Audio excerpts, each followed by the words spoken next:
Hello दोस्तों, बहुत बहुत स्वागत है आपका अपने इस यूट्यूब चैनल जिसका नाम है स्टडी विथ सैलराज सर। मैं आपका दोस्त एसके सर। जैसा कि आप जानते हैं, हम लोग रोज थोड़े थोड़े फैक्ट लेके आ रहे होते हैं और याद कर आ रहे होते हैं आपको। उसी कड़ी में ये अगला वीडियो रहेगा। आज की क्लास थोड़ा कठिन हो सकती है क्योंकि चीज़ें यहाँ पे आप देख रहे होंगे जो रचनाएँ दी गई हैं, है ना। ये जो रचनाएँ दी गई हैं, बहुत से कम लोग होते हैं जिनको ये रचनाएँ याद हो रही होती हैं। आज हो सकेगा तो हम पूरा प्रयास करेंगे इस सब चीज़ों को आपके दिमाग में रखने का। इसके बाद देख रहे होंगे यहाँ पे कुछ अपतटीय द्वीप लिखे गए हैं और किस तट के मतलब किस तट के नज़दीक हैं वो हमको देखना है। यहाँ पे जनगणना से भी एक चीज़ ले ली गई है आपकी आज, है ना। और फिर कहा जाए एक बुक्सा जनजाति के बारे में। तो छोटे छोटे रूपों में आज ये लिए गए हैं, लेकिन क्लास स्पेशल होने वाली है। कैसे इन चीज़ों को याद करना है, क्लास में आप बने रहिएगा, चीज़ें आपको आसानी से याद होंगी। 2 मिनट रुकिएगा बस।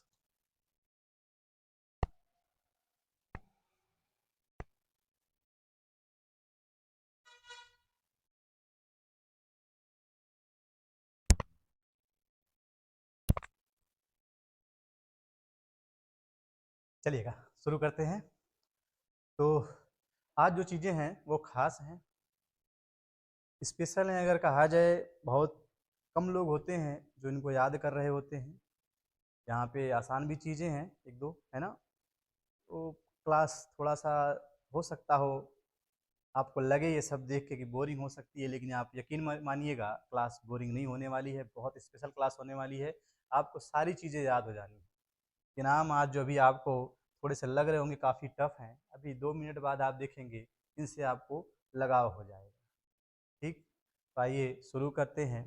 सबसे पहले हम लोग देखते हैं, दिया गया होगा अपतटीय द्वीपों की अवस्थिति। तो सबसे पहले इस अपतटीय का मतलब ही समझ लेते हैं। तो ये ऐसे द्वीप है ना जो तटों के करीब हैं। जो आपके तट हो रहे होते हैं, आप किसी जैसे अरब सागर हो गया, आपका बंगाल की खाड़ी हो गया, तो जो भारत के तटीय क्षेत्र हो रहे होते हैं ना, उसके नज़दीक ये द्वीप हो रहे होते हैं आपके, जिनको अपतटीय बोल दिया जा रहा होता है। तो कुछ अपतटीय द्वीप लिखे गए हैं और किसके नज़दीक हैं, किस तट के नज़दीक हैं, वो हमको देखना है। ठीक, आइएगा देखते हैं कौन सा है। तो पीरम द्वीप है, कहाँ पे है? तो खंभात की खाड़ी है। खंभात की खाड़ी से एक चीज़ और ध्यान दीजिएगा, खाड़ी, बंगाल की खाड़ी, खंभात की खाड़ी, दोनों में देखेंगे आप खाड़ी ही शब्द यूज हो रहा है हिंदी में।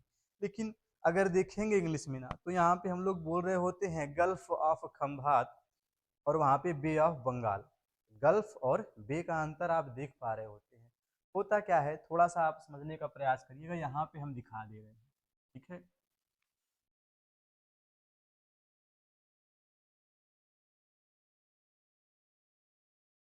ठीक है, तरीके से थोड़ा इसको और भी चौड़ा कर सकते थे आप, ऐसे करके मान लो ऐसे दिखा दीजिए, ठीक है।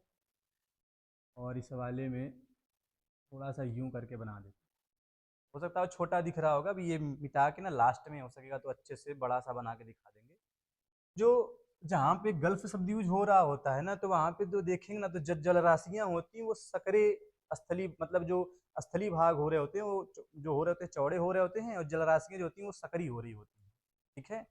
दो स्थलीय भागों के बीच में ना सकरी जलराशि एक तरीके से कहा जा रहा होगा, तो वो उसको हम कह रहे होंगे गल्फ। और जहाँ पे बड़े क्षेत्र मिल रहे होंगे जलराशि का, ये चौड़ा सा इलाका, ये बड़ा सा इलाका आपको देखने को मिल रहा होगा।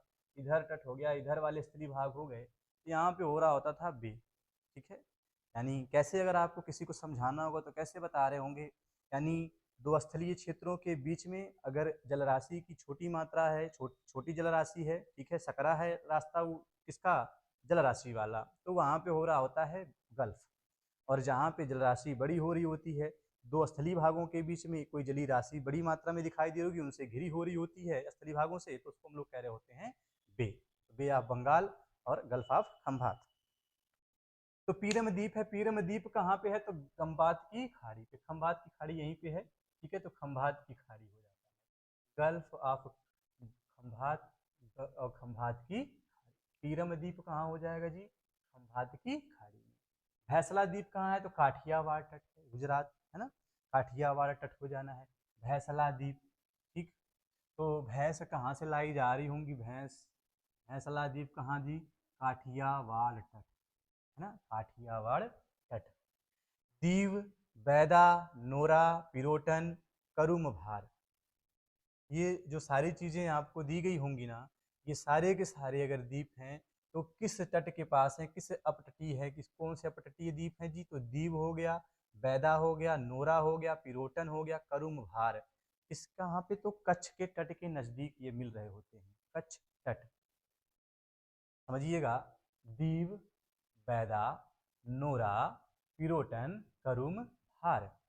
आसान से धीरे धीरे एक एक वर्ड को बोलने का प्रयास करें। देखो, दीव साथ में बोलिएगा तभी याद होगा आपको। दीव याद हो गया ना, तो दीव के साथ तुरंत कहिए कच्छ तट, दीव कच्छ तट। इसके बाद लिखा है क्या है? बैदा, बैदा। शब्दों को जो पढ़ रहे हैं ना, बस उसके वर्ड पे ध्यान दीजिएगा। बैदा लिखा है तो बैदा, कच्छ तट, दो हो गए होंगे। इसके बाद है नोरा, नोरा भी कहाँ? कच्छ तट। आइएगा, तीन ऊपर के जो लिखे हैं वो बताने का प्रयास करिएगा। सबसे पहले लिखा था दीव, बैदा, नोरा, दोनों कहाँ होंगे? कच्छ तट। दीव, बैदा, नोरा। नीचे आइएगा तो देखेंगे पिरोटन लिखा होगा, पिरोटन। और क्या है? करुम भार, कहाँ? कच्छ, करुम भार। 5 हैं, याद करा दिए हैं। अब आपका काम क्या है? इसको आप किस तरीके से दिमाग में रख पा रहे होते भैया, ये आपकी जिम्मेदारी बन रही होती है। क्यों? क्योंकि आपको याद करना है ना, तो थोड़ा थोड़ा क्या करना पड़ेगा? मेहनत करनी पड़ेगी। करना कुछ नहीं है, छोटा सा काम है। अभी याद करवा रहे हैं, जैसे जैसे याद करवा रहे हैं बस वैसे ही दिमाग लगा के याद करिए। फिर ना इसको जहाँ पे लिखे रहेंगे, बहुत ज़्यादा थोड़ी लिख के याद आ रहे होते हैं मैटर। एक ही पेज का होना होगा आपके, अगर सब आप लिख रहे होंगे तो उसको 24 घंटे या एक दिन बाद उसको फिर से रिवीजन कर लीजिएगा। जो लिखे हैं, हम नहीं कह रहे हैं आप हमारा दोबारा वीडियो देखिए, जो आप लिख लेंगे उसी का दोबारा से आपको क्या करना है? रिवीजन कर लेना है। और अगर दिक्कतें आ रही हो तो एक बार वीडियो आप फिर से देख सकते हैं। ठीक, आराम से याद हो जाना है। अभी इतनी देर हम बात किए हैं तो आप भूल चुके होंगे। अब काम क्या करना है? बोर्ड को नहीं देखना है, बस आपको हमारी तरफ देखना है। नाम क्या दिया गया होगा? नाम सबसे पहले था दीव, फिर था बैदा, और बैदा, इसके बाद था नोरा। ठीक, 3 हो गए थे, दीव, बैदा, नोरा। और फिर नीचे आ रहे होंगे आप तो आपको मिल रहा था क्या? पिरोटन। नाम क्या लिखा था जी? पिरोटम। और फिर है करुम भार। कच्छ हो गया, हो गया। उम्मीद है याद कर लिए होंगे जी, है ना? थोड़ा सा मेहनत करिए बस। आइएगा, खड़िया बेट और आलिया बेट है, तो खदिया, खादिया ऐसे नाम मिल रहा होता है। खड़िया बेट और खादिया बेट भी कह रहे होते हैं, खादिया बेट कहिए चाहे खड़िया बेट कहिए। और आलिया बेट, तो आलिया से आपको आलिया भट्ट याद होंगी। बचपन में ध्यान देना, आप झूठ मत बोलना, लेकिन बचपन में ना, जब वो आप जमाना अगर वो रहा होगा जब पढ़ाई कर रहे होंगे आप, जहाँ पे चौक से लिखाया जाता था, है ना, चौक से लिखते थे बोर्ड पे, तो आप खड़िया उसको बोलते थे। चौक जो होती थी उसको हिंदी में क्या कहते थे? खड़िया कहते थे। चुरा के जरूर खाए होंगे। टेस्ट सबने लिया होगा, झूठ नहीं बोलना है, है ना? तो वही है खड़िया। तो आलिया भी वैसे थी, जब बचपन में पढ़ने जाती होंगी ना, तो आलिया क्या खाती होंगी? खड़िया खाती होंगी, खादिया खाती होंगी, खाद खाती होंगी। जैसे भी करके बस याद करना है। आलिया वेट, खदिया वेट, खड़िया वेट, है ना? कहाँ पे हो जा रहा होगा? तो आपका देखेंगे नर्मदा ताप्ती मुहाने के निकट। ठीक है, नर्मदा ताप्ती मुहाने के निकट। नर्मदा ताप्ती जहाँ पे नदियाँ मुहाना अपना बना रही होती है, उसी के निकट हो जा रहा होता है।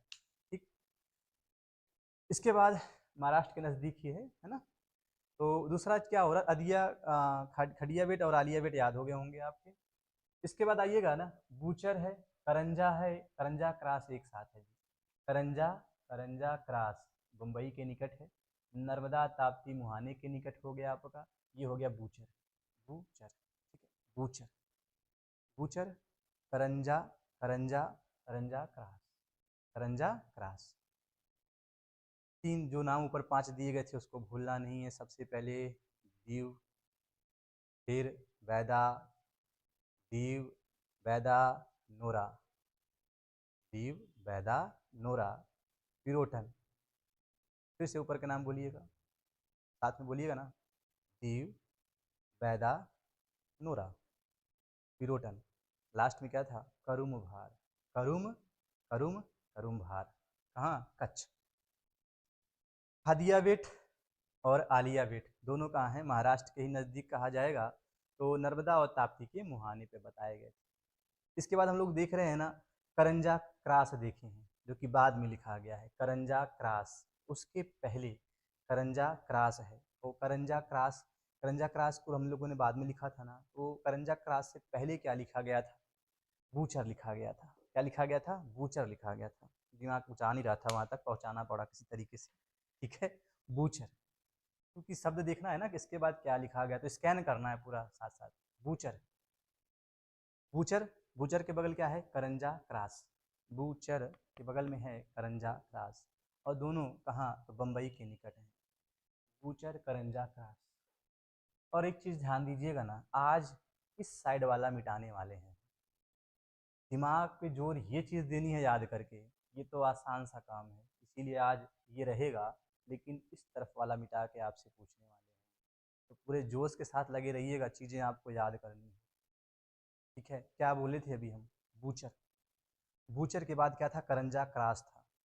कच्छ तट के पास हम लोगों ने 5 याद किए थे, तो 5 जो याद किए थे उल्टा बोलिएगा इस बार अगर याद किए हैं तो। करुम भार, पिरोटन, पिरोटन के बाद था नौरा, नौरा के बाद था नौरा के बाद क्या था जी?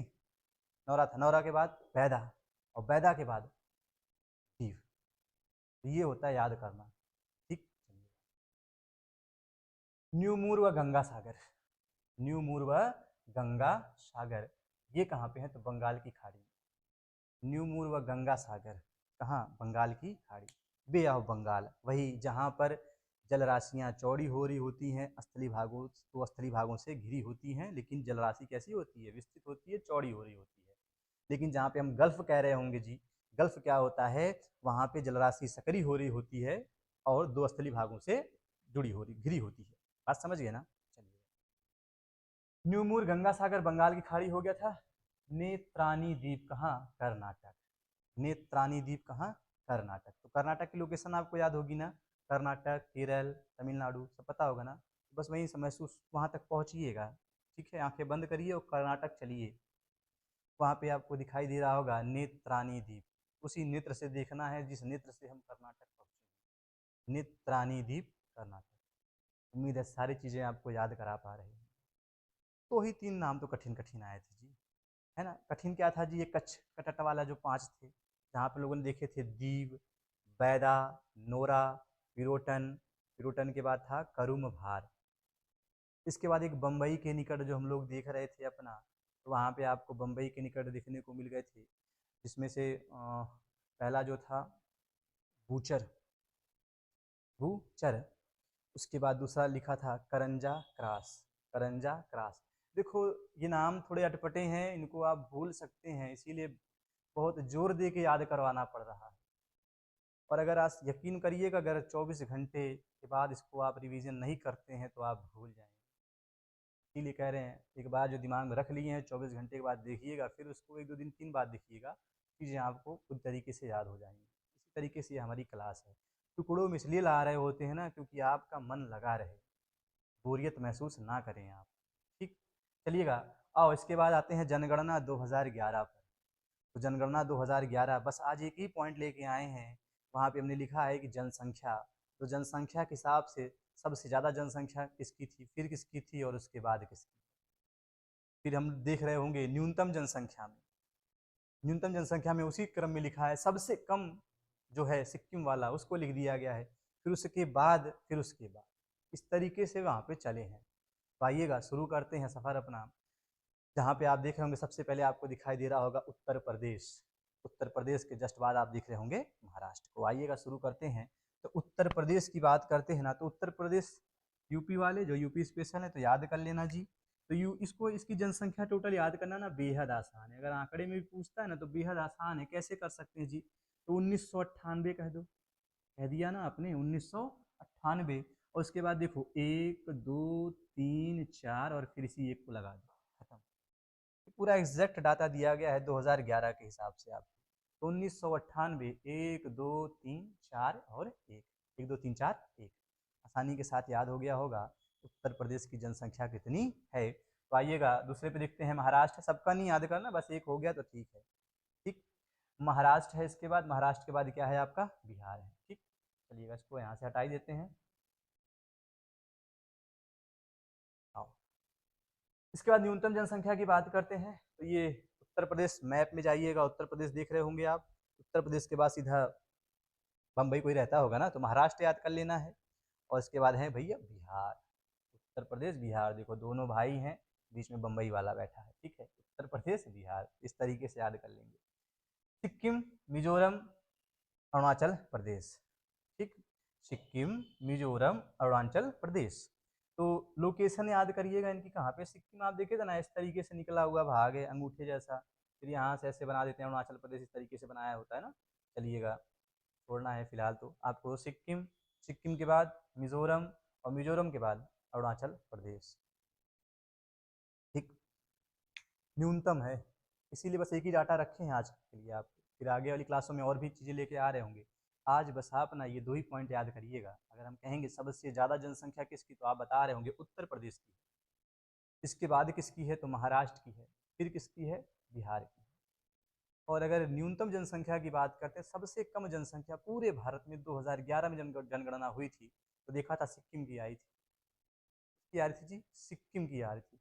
सिक्किम के बाद ना फिर मिजोरम आया था, बड़े जोर से रम पिया होगा, कौन, अरुण पिया है, अरुणाचल प्रदेश, कम, रम, अरुण, अरुणाचल प्रदेश। सबसे कम जनसंख्या किसकी, सिक्किम की, सिक्किम के बाद किसकी, मिजोरम की, और मिजोरम के बाद किसकी, अरुणाचल प्रदेश। मतलब सबसे कम है सिक्किम, सिक्किम से ज़्यादा है, सिक्किम से ज़्यादा है मिजोरम की, और मिजोरम से ज़्यादा है अरुणाचल प्रदेश। ये साइन आपको बता रहे होंगे ये बात। चलिएगा, नेत्रानी द्वीप अगर पूछेंगे तो बता ले जाओगे ना, कहाँ पे है, कर्नाटक में है। अगर पूछेंगे कौन सा हम लिखे थे द्वीप जो नर्मदा और ताप्ती के मुहाने पे था नदियों के, तो आप बता रहे होंगे हादिया बेट और आलिया बेट, ठीक। इस तरीके से चीज़ें आपको पूरी पूरी याद करनी है।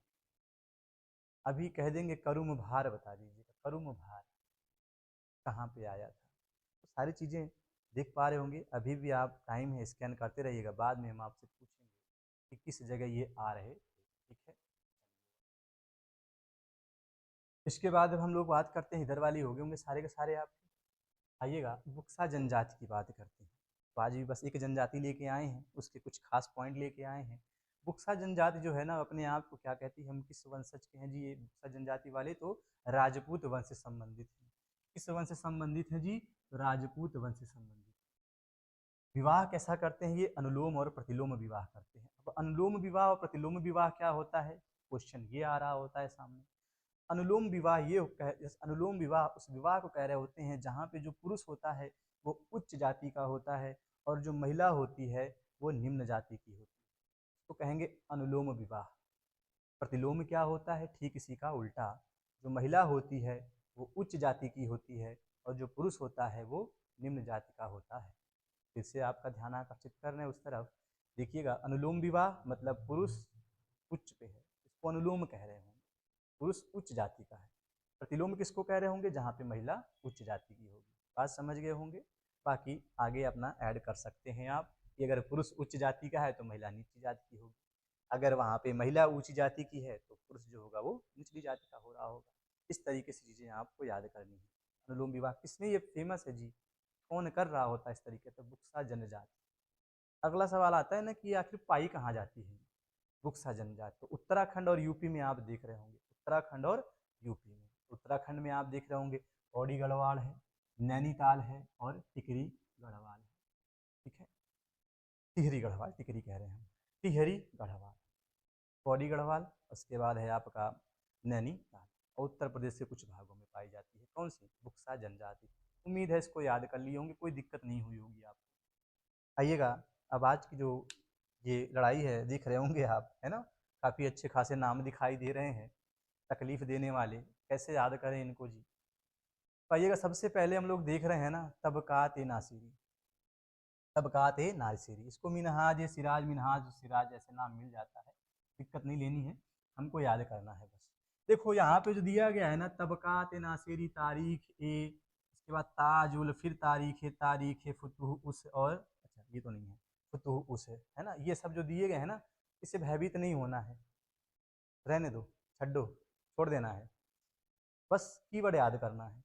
अब कहोगे इससे क्या फ़ायदा होना है, देखो इससे फ़ायदा यही है ना कि आप जब एग्ज़ाम दे रहे होगे ना, तो आपकी जो बुकलेट होगी ना वहाँ पे ये नाम लिखे हुए आएंगे, ठीक है। तो परेशान नहीं होना है, कर ले जाएंगे आप, ठीक है। आइएगा देखते हैं किस तरीके से इनको हम याद कर सकते हैं। पहली है तबकात ए नासिरी, तो किसकी है? मिनहाजुस सिराज। तो ये देखिएगा नासिरी में एक वर्ड पकड़िएगा ना, नास कर देना है, और यहाँ पे सिराज है। मोहम्मद सिराज को आप जानते होंगे ना। तो जिस टीम को, अगर जिस टीम के खिलाफ है, मतलब अगर विरोधी टीम है, सामने मोहम्मद सिराज है, तो समझ लीजिएगा ना गेंदबाजी इतनी बेहतरीन कर रहा होगा आदमी, सामने वाले का नासे हो जाना है। मिनहाज उस सिराज, मिनहाज उस सिराज। अब आगे कहोगे मिनहाज कैसे याद करें, तो मिनहाज के लिए परेशान नहीं होना, वो अपने आप याद हो जाएगा, ठीक। नहीं याद हो रहा है तो देखो, एक बार बोल के देखो। हम कह रहे हैं सिराज, आपकी अंतरात्मा बता रही होगी मिनहाज उसका हो ना, मिनहाज उस सिराज, ठीक है, मिनहाज उस सिराज। आइएगा। तो अच्छा, अगर कोई कहेगा पुस्तक का नाम क्या था, क्या? तबकात ए नासिरी, नाश करा था तो नासिरी, तबकात ए नासिरी। देखो ये ऐसे नहीं याद होने वाले जब तक आप बोलोगे नहीं, साथ में पढ़ रहे हो ना, मन में बोलो, ठीक है। होठों को खोलिए, कुछ तो बोलिए, ठीक है, वही चीज़ है। तो खोलना है होठों को, क्या बोलना है जी? तबकात ए नासिरी। तबकात ए नासिरी किसकी हो जाएगी? तो मिनहाज उस सिराज की। क्लियर है? याद हो गया होगा। तबकात ए नासिरी, मिनहाज उस सिराज। यहाँ पे ये नास शब्द को पकड़िएगा, आगे सिराज ने नाश कर दिया था, तो ये हो। तारीख फिरोज शाही, तारीख फिरोज शाही की बात करते हैं। और फतवा ए जहांदारी किसकी है जी? जियाउद्दीन बरनी की, ठीक है, जियाउद्दीन बरनी। तो ये नाम काफ़ी फेमस है, इनको तो आप जानते होंगे, नहीं जानते होंगे थोड़ी देर बाद अभी लगे रहिएगा ना, चीज़ें याद हो जाएंगी। जियाउद्दीन बरनी साहब क्या कह रहे थे? तो ये जो तारीख फिरोज शाही है, ठीक है, तारीख फिरोज शाही, तो यहाँ देखेंगे ना, तो आप जो गयासुद्दीन एक बलबन हुआ करते थे, ठीक है, गयासुद्दीन। तो जो बलबन थे वो किसमें? दिल्ली सल्तनत वाले में बलबन साहब। बलबन साहब क्या थे? तो बलबन साहब से लगा के, बलबन साहब से लगा के आप फिरोज शाह तुगलक तक की बातें देखेंगे ना, तो जियाउद्दीन बरनी साहब की। बीच में आप देखेंगे जैसे बलबन वंश समाप्त बलबन वंश कह रहे हैं, सॉरी, जैसे ही आप देखेंगे गुलाम वंश समाप्त हो रहा होगा, उसी में बलबन आए थे। और बलबन के बाद आप देखेंगे कैकुबाद की उमर शाह रहे होते हैं, फिर आपका खिलजी वंश स्टार्ट हो जा रहा होता है, जिसका फेमस है जो एक शासक हुआ था जिसका नाम अलाउद्दीन खिलजी था, आप जानते होंगे ना। तो ऐसे ही तो खिलजी आ रहे होंगे, खिलजी के बाद क्या होगा? एक तुगलक वंश आ रहा होगा, क्योंकि हम गुलाम वंश को इसी रूप में याद करते हैं ना, GKTSL। तो जी से गुलाम, के से खिलजी, टी से तुगलक, एस से सैयद, एल से लोधी, GKTSL। इसके बाद एम से मुगल आ जाएंगे आप, ठीक है। कुछ और नहीं बोलना है, मुगल बोलना है, ठीक। आइएगा, तो इधर आ जाएंगे। फिलहाल हम जो याद कराए थे उस पर चलिएगा। तारीख फिरोज शाही, फतवा ए जहां दारी। अच्छा, तारीख फिरोज शाही में क्या किया गया था? तारीख फिरोज शाही में बलबन से लगा के फिरोज शाह तुगलक तक सारी शासकों के बारे में बताया गया, सारे शासकों के बारे में बताया गया होगा। तारीख ए फिरोज शाही याद हुआ कि नहीं? तारीख ए फिरोज शाही। अच्छा, फतवा ए जहादारी क्या था जी? तो फतवा ए जहादारी में आप देख रहे होंगे ना, ये फतवा जारी किया गया था। फतवा कैसा जारी किया गया था कि राजाओं को बताया गया था, उनके धार्मिक कार्यों के बारे में बताया गया था, राजा को कैसे शासन करना चाहिए, किस तरीके से रहना चाहिए, ये सारी बातें, मतलब एक राजा को क्या क्या करनी चाहिए, कर्तव्य क्या थे, इस सब चीज़ों का एक फतवा जारी किया जा रहा होगा, एक तरीके से कहेंगे आप जियाउद्दीन बरनी के द्वारा। तो फतवा ए जहादारी ऐसे कर लेना है आप। फतवा ए जहादारी किसकी हो जाएगी? जियाउद्दीन बरनी। फतवा ए जहादारी किसकी हो जाएगी? जियाउद्दीन बरनी की। आगे है गीत गोविंद। गीत गोविंद किसकी है जी? जयदेव की है। गीत गोविंद किसकी है? जयदेव की। फेमस रचना है काफ़ी, है ना। तो इसमें भी देखेंगे आप वही भगवान जो कृष्ण हैं छोड़ के जा रहे होते हैं किसको? राधा को। तो वो सारी बातें हैं, ठीक है, तमाम चीज़ें यहाँ पे बताई गई होंगी। सिंपल सी बुक है, ज़्यादा परेशान नहीं होना है। तो गीत गोविंद किसकी हो जाएगी? जयदेव।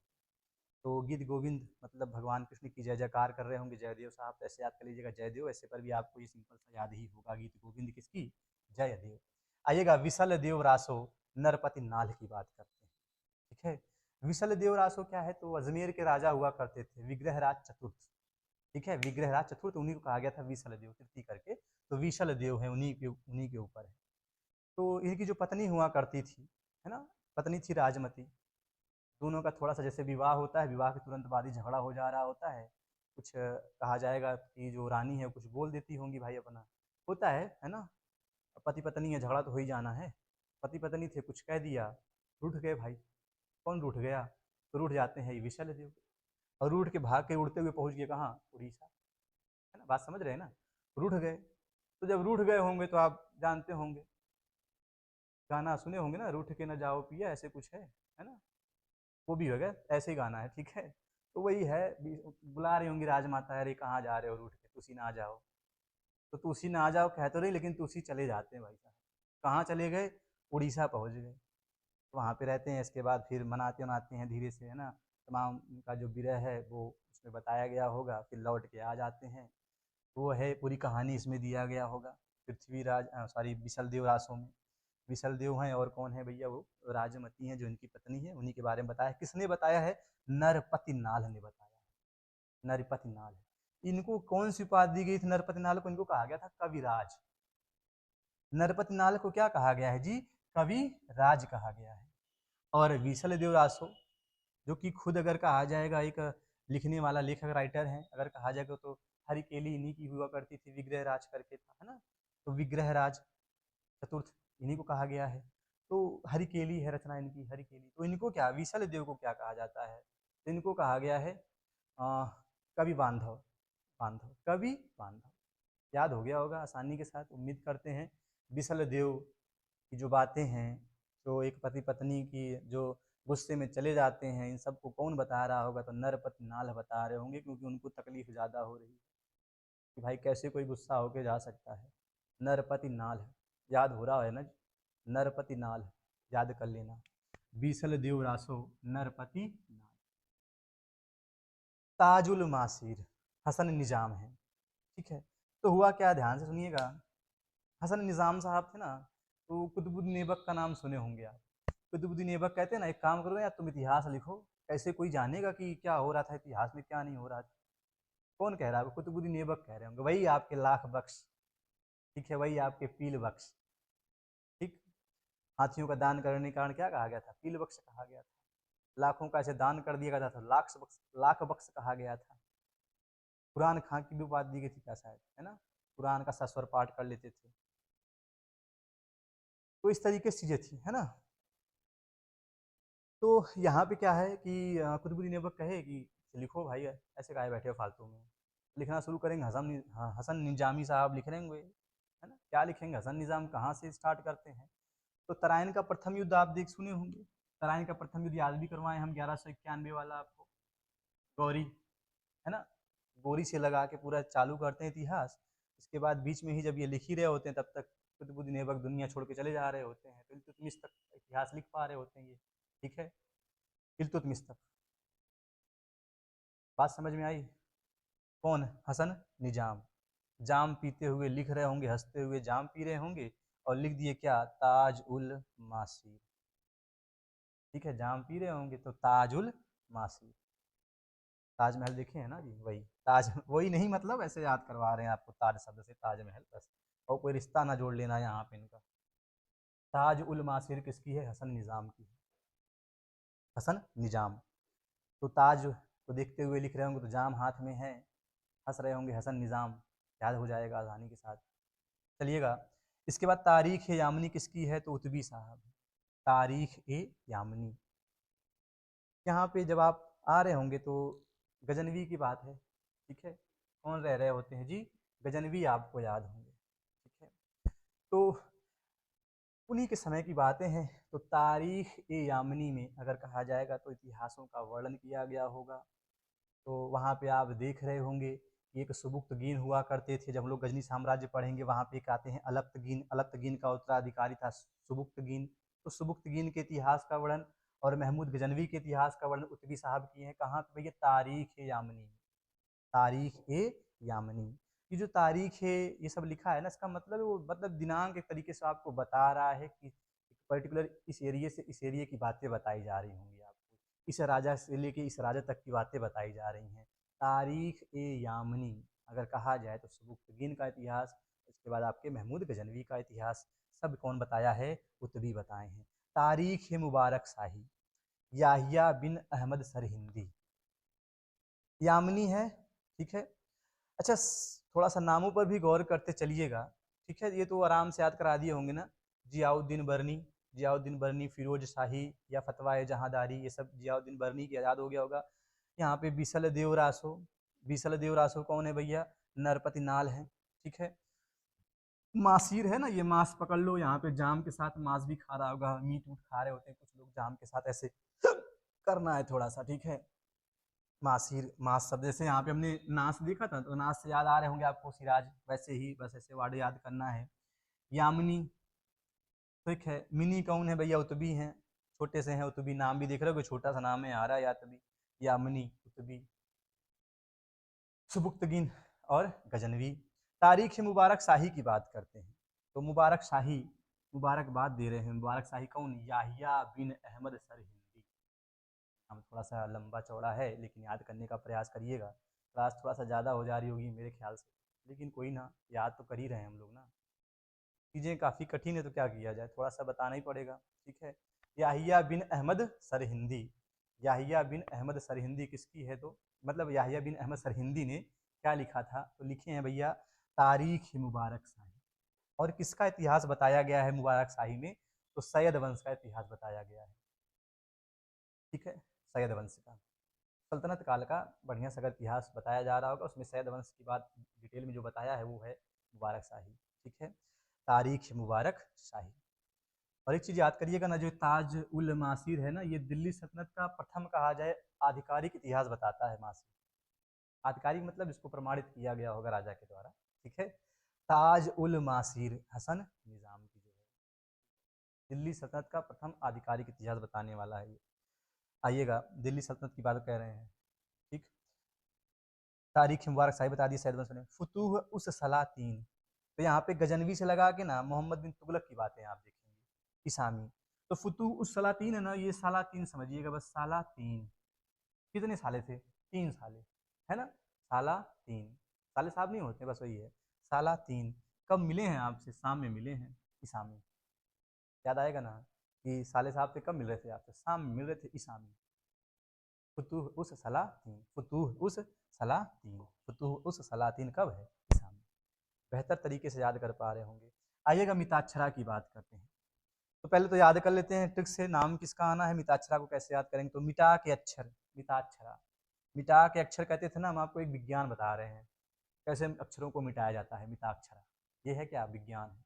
ठीक है, कहते हैं ऐसे लिखो, कुछ भी हमने लिख दिया, कहते हैं मिटाओ, जो मिटा दिया। हमने कहा देखा जादू विज्ञान का, वही है। ठीक है, मिताक्षरा आसानी से याद हो गया होगा आपको। मिताक्षरा किसकी रचना है? तो आप बता पा रहे होंगे, विज्ञानेश्वर। अब इस मिताक्षरा में बताया क्या गया है? तो मिताक्षरा में ध्यान देना, याज्ञवल्क्य की स्मृति हुआ करती थी, उसी पे आधारित है, याज्ञवल्क्य की स्मृति पे आधारित है मिताक्षरा। जहाँ पे ये बताया गया होता है ना कि जो एक पुत्र होता है, तो उस मतलब जैसे पुत्र जो हो रहा होता है ना, तो पिता की संपत्ति पे उसका ऐसे अधिकार हो जा रहा होता है। ठीक है, पिता के बाद उसकी संपत्ति स्वतः ही ऐसे अपने आप इसको मिल जा रही होती है, बेटे के नाम हो जाती है, पुत्र को मिल जाती है। इसी सब बातों को यहाँ पे बताया गया मिताक्षरा, विज्ञानेश्वर द्वारा लिखी गई होगी। उम्मीद है सारी चीज़ें आपको याद करा पा रहे होंगे। अगर हम फिर से पूछें आपको, करुम भार याद है क्या? बता पा रहे होंगे। करुम भार मन में बताना, नहीं तो कमेंट बॉक्स में ही बताना, लेकिन अभी यहाँ पे मिटाएंगे तब बताना है। ठीक है, कच्छ, कट, है ना, जो भी है आपका, अभी देखा जाएगा कि आपको याद है कि ना। ठीक है, नित्रानी कर्नाटक था। नित्रानी कहाँ पे था? कर्नाटक। देखो, क्योंकि इधर वाला हम मिटाने वाले हैं। ठीक है, भैसला दी, भैंसा कहाँ से लाया गया था? तो काठियावाड़ से लाया गया था। पी रम, तो रम था वो कहाँ पे? खंभात की खाड़ी में। मिटा देते हैं, थोड़ा सा प्रयास करते हैं, चीज़ें थोड़ा सा कठिन है आज, है ना।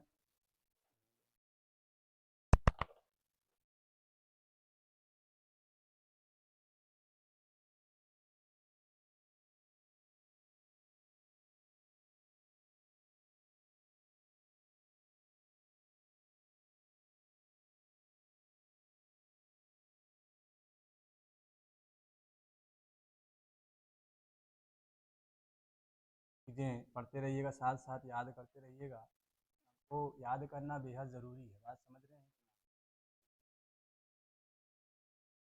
क्लासें मेरे ख्याल से ज़्यादा बड़ी हो जा रही होगी, है ना। थोड़ा सा ऐसे जल्दी जल्दी बता ही दीजिएगा आप, है ना। कौन कहाँ पे आपको याद कराए गए थे, तो ये भी मिटा देते हैं।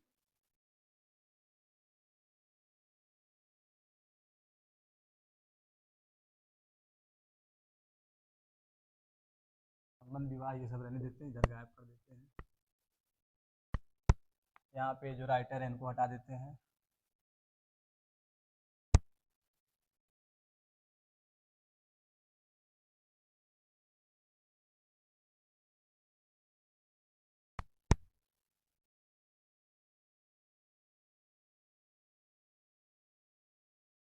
हो गया है जी।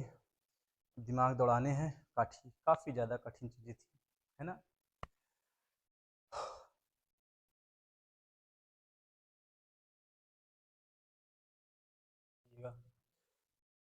पहले तो यही बता दीजिएगा आप, सर्वाधिक जनसंख्या कहाँ पे मिलने वाली थी आपको, तो उत्तर प्रदेश था, फिर महाराष्ट्र है और फिर बिहार है।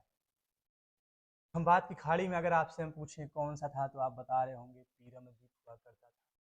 बात की खाड़ी में कौन सा हुआ करता था, पीरमद्वीप हुआ करता था, ठीक है।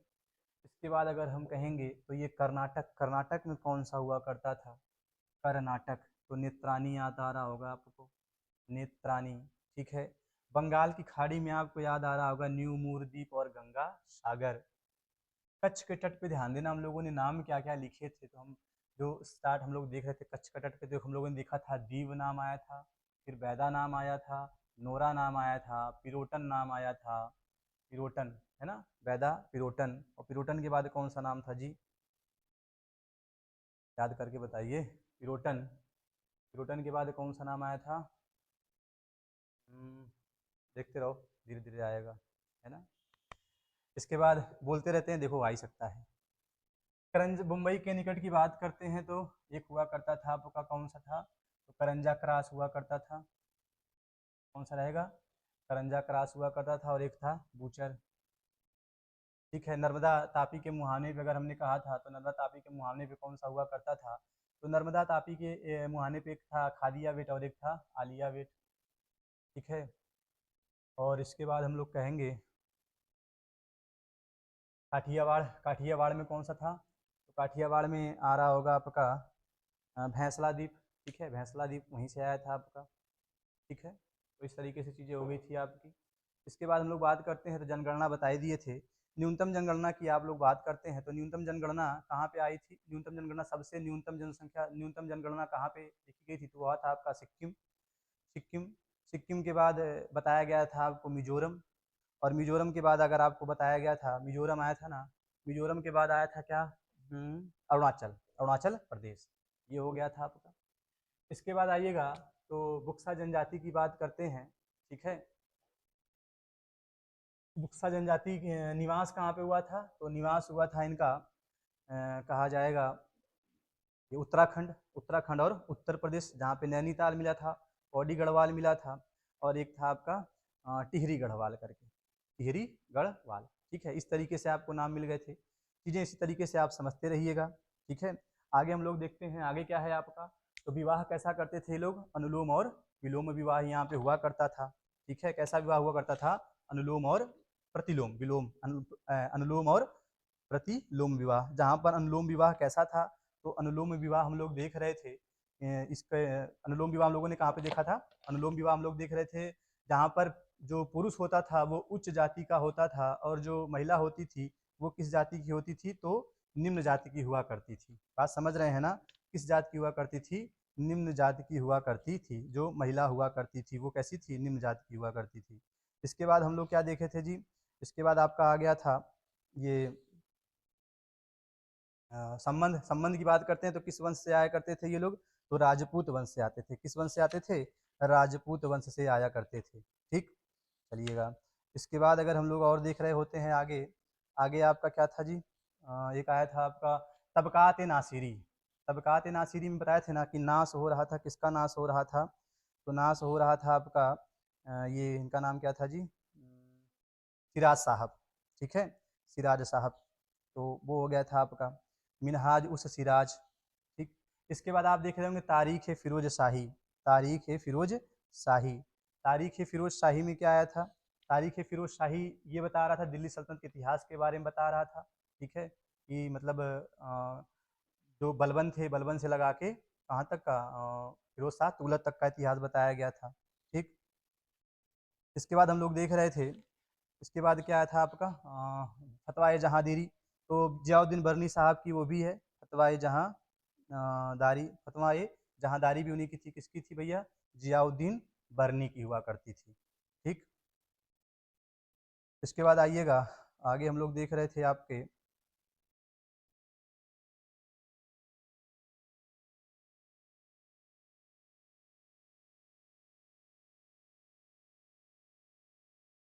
गीत गोविंद, बाद में बात की है ना।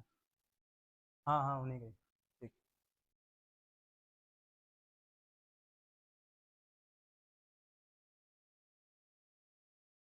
बुला दी है। ठीक ठीक, आइएगा,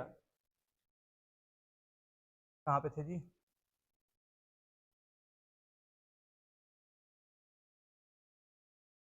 ये था गीत गोविंद। गीत गोविंद क्या हो गए थे? जयदेव। विशल देव रासो तो नरपति नाल हो गए थे। ताज उल मासिर, ताज उल मासिर की बात करें तो मांस खा रहे थे जाम के साथ, तो हसन निजाम आ गए थे आपके। तारीख यामनी, तो तारीख यामनी की अगर हम लोग बात कर रहे थे, तारीख यामनी किसके द्वारा लिखी गई थी? तो यामनी मिनी नाम था किसका? उतबी साहब का। तारीख मुबारक शाही किसकी बात कर रहे थे? तो मुबारक शाही सैयद वंश के बारे में जहाँ पे इतिहास बताया गया था, याहिया बिन अहमद सरहिंदी थे यहाँ पे आपके। ठीक है, इसके बाद हम लोग देखते हैं फतू उस सलातीन, तो साले साहब तीन थे, कब मिले थे? शाम में मिले थे, ईसामी हो गए थे आपके। मिताक्षरा की बात करते हैं, तो मिताक्षरा में आप देख रहे हैं कि विज्ञानेश्वर थे, विज्ञानेश्वर थे। ठीक है, आइएगा, इधर की बातें हो ही चुकी हैं। न्यूनतम की बात कर रहे थे, कौन से थे? तो न्यूनतम में आप देखे थे, नाम आया था सिक्किम सबसे कम। इसके ज़्यादा थे यहाँ पे तो मिजोरम में, उससे ज़्यादा कहाँ पे थे? तो अरुणाचल प्रदेश में। ठीक है, कर्नाटक में बता ही दिया गया था, यहाँ पे सारे हो गए थे ना जी, है ना। एक बार बता ही देते हो, कर्नाटक में कौन था आपका? तो कर्नाटक में नेत्रानी था। कर्नाटक में कौन सा था? नेत्रानी आ गए थे। बंगाल की खाड़ी, तो न्यू मूर द्वीप था, और क्या था आपका? एक गंगा सागर था। खंबात की खाड़ी में पीरम था। उसके बाद काठियावाड़ में भैंसला, भैंसला देव, भैंसला था ना, भैंसला द्वीप था। ठीक है, कच्छ के तट में हो गए थे। ताप्ती मुहाने पे जो थे आलिया वेट, खादिया वेट थे। कच्छ के तट वाले पे देखो आए थे वो कठिन वाले जो थे, तीन पांच पांच नाम थे हुआ करते थे ना। तो सबसे पहले दीव था। ठीक, दीव के बाद कहा जाएगा, एक था आपका बैदा। बैदा के बाद आप देख रहे होंगे नोरा। नोरा के बाद था एक पिरोटन, और पिरोटम के बाद था एक करुम भार करके था, करुम भार। ठीक है, तो करुम भार, पिरोटन, है ना, और नोरा, बैदा और दीव। ये थोड़ा सा कठिन है, ध्यान देना। ठीक है, इसको दो तीन बार आपको देखना पड़ेगा, है ना। चलिएगा, और बम्बई के तट वाला आपको बता ही दिए थे, एक था बूचर और एक था करंजा क्रास। ठीक है, तो ये सारे सारे हो गए होंगे आपके। इधर भी सारे बता ही दिए होंगे। विशल देव रासो आपको याद है ना, नरपति नाल। एक बार जल्दी जल्दी रिवीजन हो जा रहा होगा आपका। तारीख यामनी, तो मिनी किसका नाम था? उतवी थे। तारीख मुबारक शाही, तो याहिया बिन अहमद सर हिंदी। उस सलातीन, तो इसामी की थी। मिताक्षरा विज्ञानेश्वर की थी। विशल देव रासो नरपति नाल की थी। गीत गोविंद जयदेव की थी। तारीख फिरोज शाही जियाउद्दीन बरनी की थी। तबकात नासिरी कहा जाएगा तो मिनहाज उस सिराज की थी। उम्मीद सब याद हो गया होगा। निवास कहाँ पे था? उत्तराखंड, उत्तराखंड के नैनीताल में, पौड़ी गढ़वाल में, और एक हुआ था आपका टिहरी गढ़वाल में। ठीक, और एक उत्तर प्रदेश कुछ भागों में। विवाह कैसा करते थे? अनुलोम और प्रतिलोम विवाह हुआ करता था। संबंध किससे बताया गया था? राजपूत वंश संबंध बताया जा रहा होगा। तारीख यामनी किसकी है? उतबी की है। विशल देव रासो किसकी है? नरपति नाल की है। गिद गोविंद किसकी है? जयदेव की है। तबकात नासिरी किसकी है? मिनहाज उस सिराज की है। इसके बाद मिराक्षा किसकी है? तो विज्ञानेश्वर की है। फतू उस सलातीन किसकी है? इसामी की है। तारीख मुबारक शाही किसकी है? तो याहिया बिन अहमद सरहिंदी की है। ठीक है, तो तारीख यामनी किसकी है? उतबी की है। ताजु उल मासिर किसकी है? तो हसन निजाम साहब हैं। बिसल देवरासो नरपति नाल है। नर्मदा तापी के मुहावने पे कौन आया था? तो आदिया वेट, खादिया वेट और आलिया वेट आए थे। मुंबई के निकट आप देखे थे बूचर देखे थे, और करंजा क्रास देखे थे। बंगाल की खाड़ी में न्यूमूर द्वीप था, और था आपका गंगा सागर। कर्नाटक में आपने नित्रानी देखा था। कच्छ के तट पे आपने देखा था दीव था। दीव के बाद बैदा था। बैदा के बाद नोरा था। नोरा के बाद आपका आया था, एक आए थे करुम भार करके आया था। एक था पिरोटन, पिरोटन और करुम भार। काठियावाड़ पे आप लोगों ने देखा था भैंसल देव। इसके बाद भैंस, है ना, भैंसला द्वीप था। इसके बाद था आपका क्या था? खंबात की खाड़ी में तो पीरम था। ठीक है, सारे हो गए होंगे, कुछ नहीं छूट रहा होगा ना जी। चलिएगा, तो इस तरीके से सारी चीज़ें आप याद कर लीजिएगा। ठीक है, बेहतरीन है ना, कुछ क्लास लंबी हो सकती है लेकिन ठीक है, कोई दिक्कत ना, याद तो हो रहा है ना, बहुत बढ़िया सब।